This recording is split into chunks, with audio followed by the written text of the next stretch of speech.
Howdy, my name is Jacob Steff, and I'm a Territory Manager for KRONE North America. Today I'm here to give you a brief overview of the latest addition to the KRONE trail mower family, the EasyCut TC disc mower. The ECTC is the most versatile disc mower on the market to date, where we took German engineering and customized the mower just for the North American market. There are so many different ways you can customize this mower, whether it's your hitch type, your working width, or even what conditioner best fits your operation. There's no operation this mower can't go into in North America and not be successful. So when I start going over this mower, I like to go from front to back.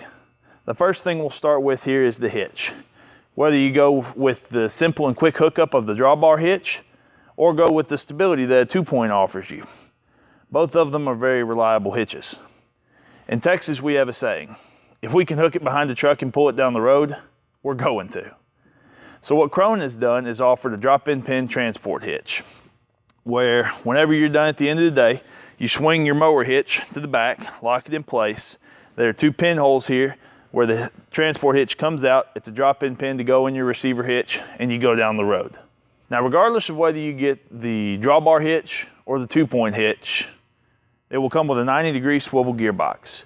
There are 2 main advantages to the swivel gearbox versus a fixed hitch style. The first and most obvious advantage is turn radius. When you get a mower of this width in some of those smaller East Texas fields, it's really nice to have the turn radius that this swivel gearbox offers. The second advantage, and one of my favorites, is that no matter what angle you are turning at, you have a fixed PTO shaft.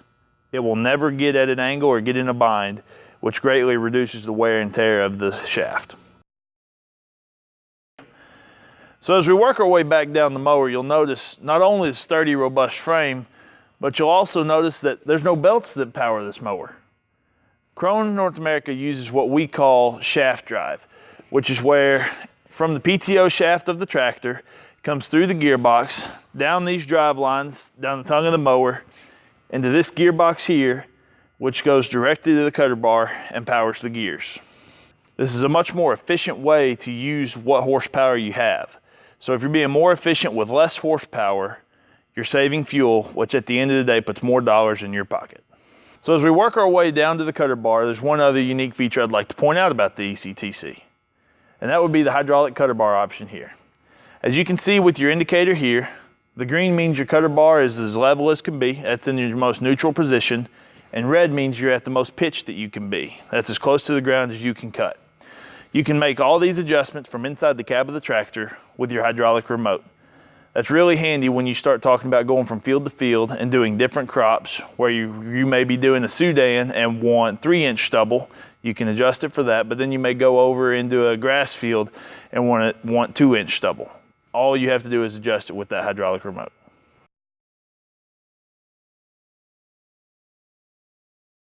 So now we've worked our way down to the mower to get to the EasyCut cutter bar.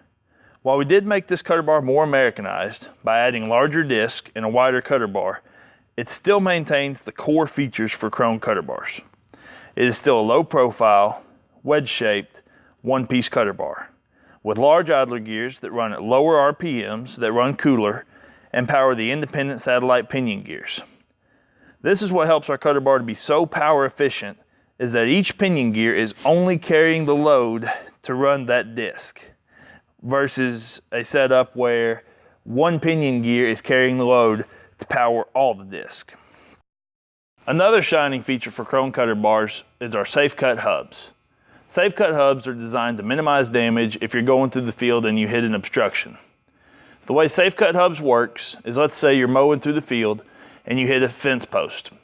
What happens is when that hat hits that fence post, it shears the roll pin inside the pinion gear. That hat will quit working, rotate up 15 millimeters of threads, stay attached to the cutter bar, and it's out of the way of its neighboring disc while the mower keeps working. Eventually, you'll notice you're leaving a strip in the field. You come back here, pull your 4 bolts, hammer in a new shear pin, and you get back to work. It's a much more cost-effective way of repairing your shear protection. You're looking at the cost of a shear pin versus the cost of the entire pinion gear assembly. So over here you have your conditioner drive gearbox. You really have 2 main adjustments over here. First one being your gap adjustment. They're both located at the top of the mower on the left and the right side. Be sure you adjust both. But you have this top nut here, and then you have your jam nut beneath it, and that's how you set your gap between your rollers. And this is your tensioner spring, where it keeps tension on the rollers as your crop flow is going through. Now for this mower, what we did on the flotation was we went for a new linkage design. As you can see, your linkage down here, using minimal ground pressure, is very quick to respond to changing ground contours, and it floats really nicely. You can see your heavy flotation spring here, and your adjustment is up here with this bolt and this jam nut, and that controls how much weight you have on the header to how it will float through the field. You know, sometimes in those Texas fields when we get really rough with hog ruts and gopher mounds, we like to set it really heavy so that it doesn't come up and leave a lot of grass. But there are also times where you can set it too heavy and you need to back it off to where it does float through the field instead of just dragging. Now, I told you at the beginning of the walk around that the ECTC was one of the most versatile mowers on the market to date. And I think in our conditioning options, we showed just that. For this mower right here, you have 4 different conditioning options. You can go with a no conditioner setup. You can go with the V-tine flails. You can go with steel rollers, or you can go with rubber rollers. The same set of conditioners will work for both the 400 being at 13 foot and the 500 being at 16 foot. Now when you get a conditioner on this mower, it comes with these forming shields, and this conditioner hood is standard equipment. These forming shields are really easy to adjust by simply loosening this knob up here, and you can rotate it in to make a tighter windrow, or you can move it out and lay it out wide for a better dry down. So whenever you get this conditioning hood on there, the adjustment's very simple for how fluffy you want to leave the windrow. With this lever right here, you just pull out and you can adjust it down to where you're compressing the crop down more, or you can open it all the way up to where it's leaving it as fluffy as possible. Now the last feature that we have to go over is quite possibly the one that makes this mower the most unique on the market, which is the N-Wise transport option. With this mower, KRONE gives you the ability to maximize your efficiency in the field with as wide a cut as 16 foot, but to be able to safely transport it down the road at just under 9 foot.